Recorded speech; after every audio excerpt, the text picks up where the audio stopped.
Olá, boa noite, seguidores da página Jornalista Elisa Robson aqui do Facebook. Aqui é Elisa de Brasília.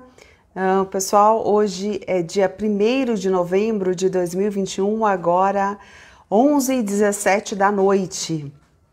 Temos aí duas informações muito importantes, duas informações que surgiram juntas, né, agora, entre ontem e hoje, e parece que tem alguma relação, né? Elas têm alguma relação na medida de que nós estamos falando do mesmo país, e de um país assim que é estratégico em toda essa trama que estamos acompanhando. Então, nesse sentido, tem uma conexão importante aí, tá? Eu vou explicar para vocês então quais foram os últimos acontecimentos aí relativos ao Elpódio Carvajal, o que ele entregou para a justiça, como está então a questão da extradição para os Estados Unidos e também dessa viagem que o ex-presidente Lula agora decidiu que irá fazer para Madrid, na Espanha,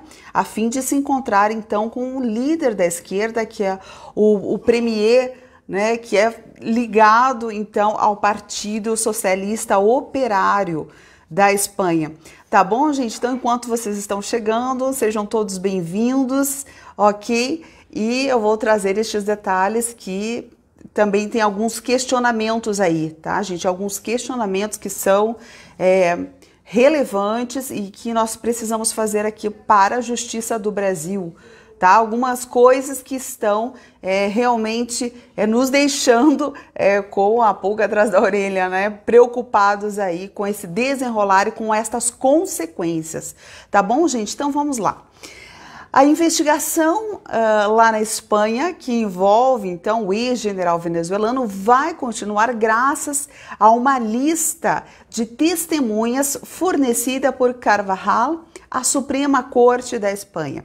Ele testemunhou então nesta semana por 1h30, por duas vezes, né? Então, na segunda vez ele testemunhou por 1h30 e detalhou novamente o modus operandi do financiamento ilegal dos partidos de esquerda, tá? E descreveu o uso de paraísos fiscais e a Embaixada de Cuba para o financiamento, então, do partido Podemos, que é o partido que está na liderança lá do governo espanhol. Veja que Cuba, né, está de novo aí tendo destaque nessas revelações. Cuba, que foi um dos países que nós enviamos muito dinheiro, né, e que os governos anteriores, né, o Brasil no governo do PT enviou muito dinheiro a Cuba. Agora veja uma coisa, né, pessoal, vários países que são citados aí, né, Argentina, enfim, vários países que aparecem nessa lista aí que Elpódio Carvajal entregou, são todos países que nós entregamos muito dinheiro, né, que nós foram assim, em relação a todas aquelas obras, né, Bolívia, Venezuela, uma coisa assim que tem uma conexão mais forte, muito provavelmente, do que nós estamos enxergando até agora, tá, gente? Nada disso é por acaso.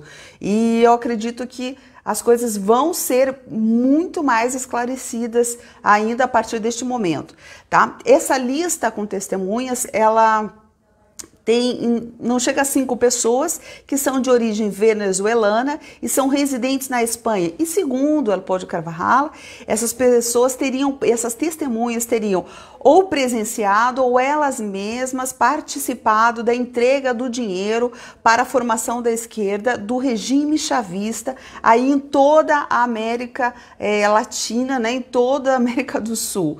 Então, estas 5 testemunhas, né, que é o que nós temos de informação preliminar, elas então vão entregar mais detalhes aí para a justiça espanhola sobre como eram feitas essas operações.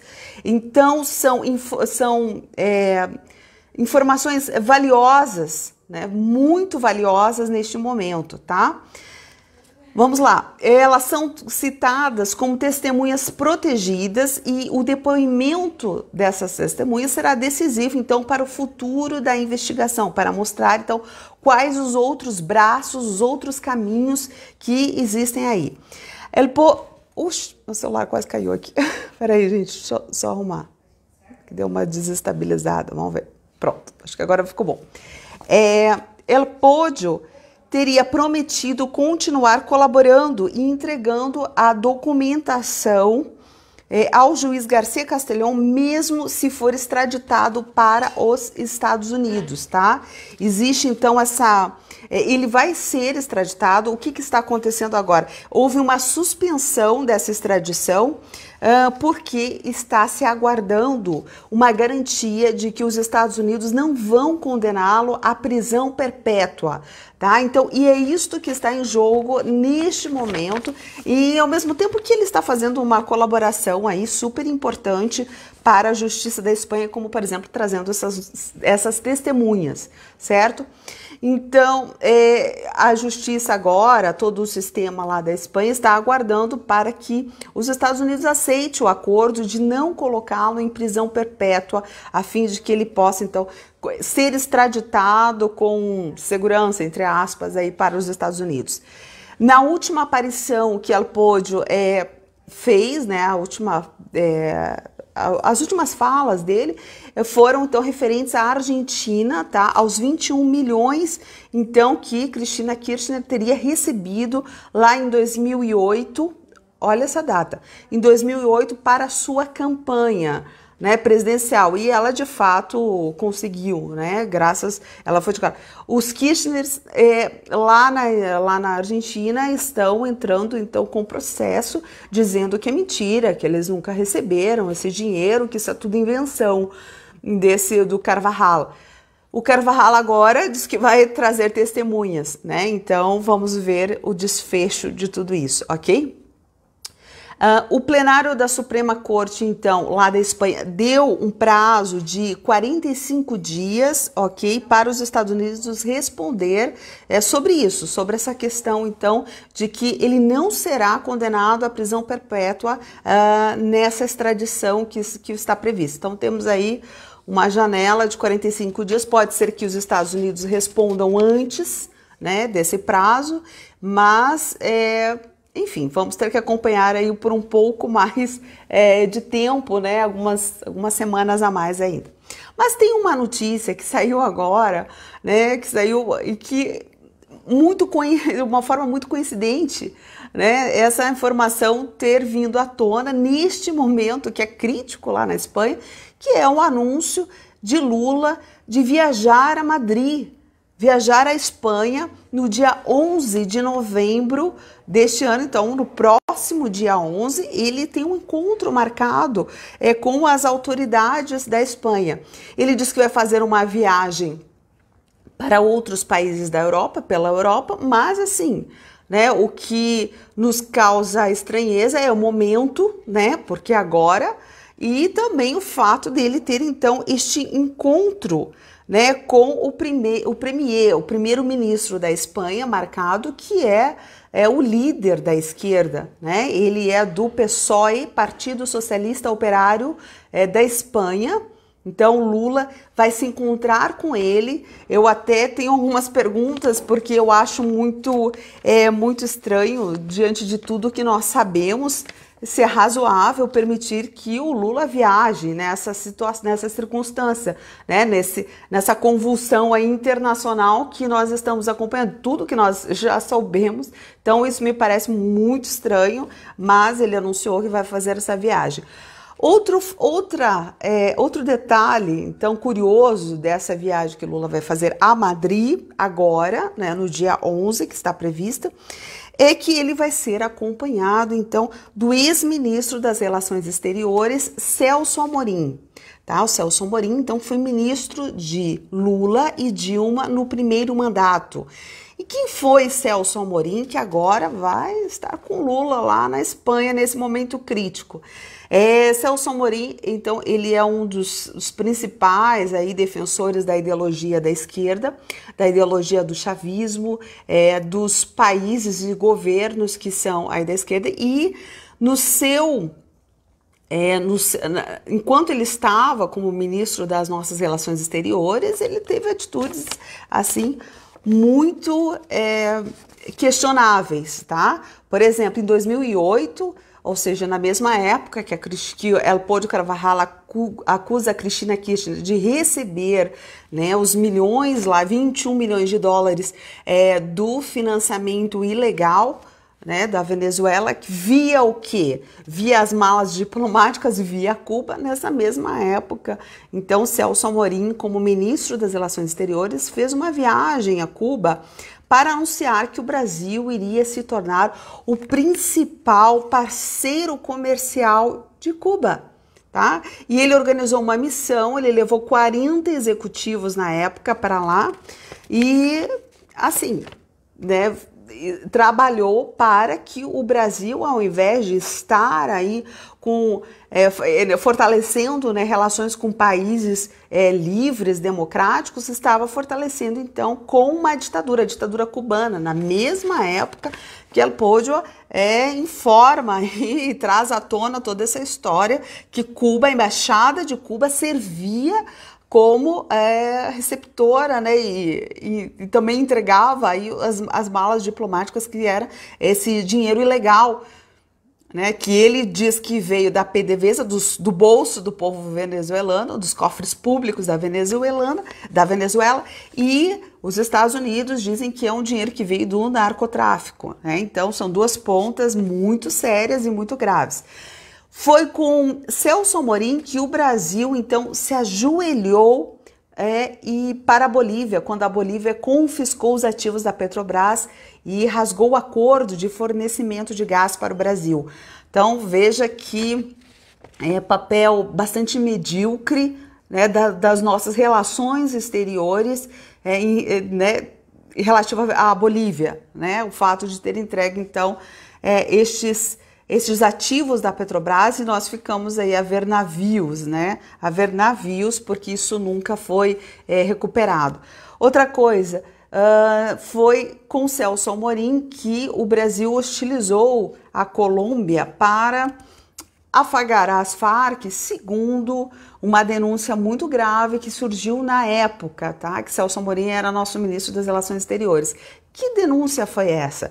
Veja só, é uma história que, se vocês procurarem aí no Google, vocês vão encontrar, tá? É a história dos e-mails, que foi uma troca de mensagem entre os membros das Farc, que revelava o quê? Que os guerrilheiros esperavam obter proteção da cúpula do governo Lula. Os guerrilheiros das Farc esperavam ter proteção, então, dessa cúpula das relações exteriores aí do Brasil, que eram lideradas por Celso Amorim.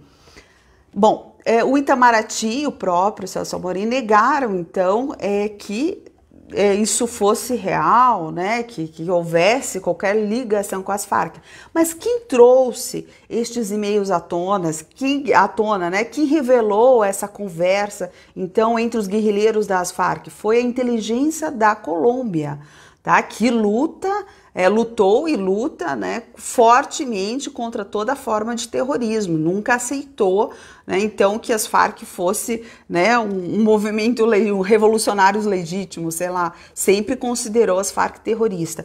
Então, essa história dos e-mails é uma história que preocupante, né, da época do governo do PT. Estes e-mails vieram à tona, foram fornecidos pela inteligência da Colômbia, embora o ex-ministro tenha negado, tá, gente? Então isso foi muito grave. Celso Amorim também é um crítico feroz aí das nossas Forças Armadas. Ele chegou a fazer uma declaração este ano, inclusive, de que o maior erro da esquerda do PT foi ser condescendente, então, com os militares. Ele diz que foi um erro ter permitido que, por exemplo, o general Vilas Boas, né, chegasse aí ao comando, né, ao grande posto aí do nosso exército. Então, ele é um crítico. Ele realmente se coloca aí numa posição sempre contra qualquer movimento da direita, sempre se coloca assim. Que mais? Ele prestou, então, deu muita... Como é que eu posso dizer? A expressão certa, na minha opinião, seria vassalagem, tá? Mas ele prestou, então, muita continência, né? Usando um termo militar aí, a figuras como Muammar Gaddafi, que foi o ditador, né, por 42 anos lá da Líbia, e aos ayatolás do Irã, né? E lembra que nós conversamos sobre o Irã, agora, eu acho que foi umas 2 lives atrás. O Irã foi um dos principais financiadores, então, da esquerda na Espanha, né? Um dos que injetou lá 3,8 milhões de euros nestes partidos lá, o partido do Podemos da Espanha recebeu esse dinheiro do governo iraniano. E o Irã teve muita força aqui no Brasil, né, gente, no governo do PT de Lula. Lula teve uma relação muito próxima. Então, as nossas relações exteriores foram muito próximas aí deste governo do Irã. Ok? Então, o que mais? A Celso Amorim também promoveu o Cesare Battisti, né, que lembra o político criminoso, o preso... Aliás, o asilo político de um criminoso italiano, né, para o nosso Brasil, que nos deu muito, muito problema. Inclusive, foi na sequência, em 2014, Brasil foi chamado por Israel de anão diplomático. Acho que todo mundo lembra dessa história. E isso está relacionado com as posições do Celso Amorim, que sempre foi um defensor do Hamas. Tá? O Hamas, que é considerado, então, um grupo terrorista. Tá? Então, Celso Amorim tem este perfil. Ele prefaciou um livro, gente, sobre a política do Hamas, que se chamava o seguinte: Engajando o Mundo, a elaboração da política externa do Hamas. E ele fez a seguinte declaração sobre essa obra. A obra, né, este livro, ilumina aspecto essencial da evolução do Hamas, sua dimensão internacional. Então, veja só, o Hamas, defendido por Celso Amorim, defendido pelo governo de esquerda, ele é o quê? Considerado uma organização terrorista pela Organização dos Estados Americanos, que reúne 35 países das Américas. E por que eles são considerados terroristas, né? E o governo da esquerda, do PT aqui no Brasil, sempre ficou ao seu lado, principalmente nossas relações exteriores, principalmente aí Celso Amorim. Por que a OEA considera, então, eles uma organização terrorista? Porque é o seguinte, eles promovem sempre essa luta armada contra Israel e usam crianças e mulheres como escudos humanos. Né? Então, há algo não apenas imoral, como algo indigno. Né? Então, o Hamas é sim uma organização terrorista, tá? Considerado aí pela OEA, considerado então por 35 países, né? E nós tivemos então um ministro das Relações Exteriores que pensava completamente diferente, né? Que deixou aí a política a favor de Israel muito à mercê, né, muito à mercê, para apoiar então todas essas causas aí palestinas, de organizações terroristas, de governos ditatoriais como o Irã, como a Líbia, né, fora então esses outros aqui da América do Sul, né, como Cuba, Venezuela, Bolívia e tudo mais. Ao invés de então termos, né, relações com países fortes aí, fortalecermos nossa economia. Então, Celso Amorim, que hoje acompanha Lula, né, nesta viagem para a Espanha no dia 11 de novembro agora de 2021, foi, então, um líder da esquerda que comandou as nossas relações exteriores, fã do chavismo, né, fã aí da Venezuela, do regime venezuelano, estará, então, em Madrid, neste momento em que nós temos revelações cada vez mais importantes do Elpódio Carvajal, que está indicando agora, não apenas acusando, né, que a esquerda, inclusive a esquerda de Lula do Brasil, Lula da Silva do Brasil, foi financiada ilegalmente, ele está trazendo agora testemunhas, tá? Então ele tem 5 testemunhas aí que vão ser colocadas diante da justiça espanhola para explicar como eles acompanharam e eles participaram deste financiamento ilegal dos partidos de esquerda, tá bom? Em toda a América do Sul, América Latina e da Espanha, né? Da própria Espanha. Então parece algo bastante grave, né? Que pode trazer mais repercussão negativa para os líderes da esquerda internacional. Ficamos aí, né, acompanhando agora, não sei como é permitida essa viagem de Lula neste momento, depois de tudo que nós ficamos sabendo, não sei como isso é permitido que ele vá até a Espanha, se encontre com este, né, primeiro-ministro, né, esteja neste epicentro aí, deste grande escândalo internacional, e é tudo muito estranho, tá? Nós temos muitos questionamentos. Vamos acompanhar, vamos ver o que vai acontecer, né? Quais são os resultados, mas assim, isso faz com que todo mundo possa ter fazer muitas conjecturas, né, ilações aí sobre o que pode vir pela frente, porque não nos parece normal essa viagem neste momento para a Espanha. Tá bom, gente? Então é isso, esse é o recado que eu gostaria de dar para vocês. Essas são as últimas notícias. Nem todos os dias nós temos aí informações novas, né, sobre este caso, mas eu estou acompanhando, estou fazendo aqui os meus contatos e à medida do que tiver eu vou esclarecendo e explicando para vocês essa notícia. Tá bom, gente? Então, muito obrigada pela audiência de vocês. Uma boa noite e Deus abençoe cada um.